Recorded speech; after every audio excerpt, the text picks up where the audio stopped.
আসসালামু আলাইকুম, কি অবস্থা সবার? তো আশা করবো সবাই ভালো আছেন।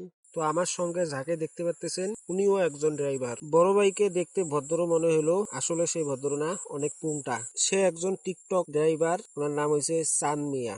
যেই গাড়িটা এখন লাগাইতেছে ওইটা ওই বড় ভাইয়ের গাড়ি। আমরা আসলে নোয়াপাড়ায় আসছিলাম কয়লা লোড করতে, কয়লা লোড করে কুড়িগ্রাম যাব।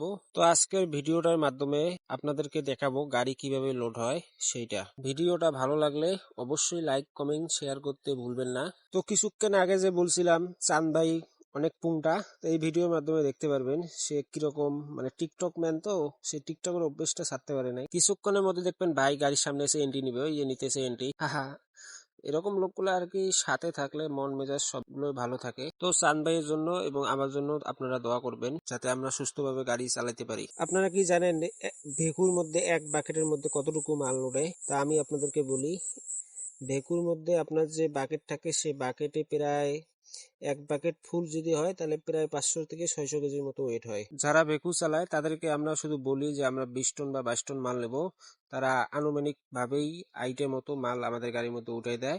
স্কেল করলে পারফেক্ট মাল হয়, তাদের অভিজ্ঞতা অনেক ভালো। তো এই দেখেন ভেকুর মধ্যে কিভাবে গাড়ির মধ্যে মাল উঠে, ওই দেখেন অনেক সুন্দরভাবে মাল দেয়। আমরা মাল কয় টন নেবো, কি সমস্যা, তা খুব সুন্দরভাবেই হয়। তো আমাদের গাড়ি বান্দাবান্দি শেষ, এখন গাড়ি উঠাইতেছে, মানে সান ভাইয়ের গাড়িটা সামনের দিকে উঠাইতেছে। এখন আমরা স্কেলে যাব স্কেল করতে।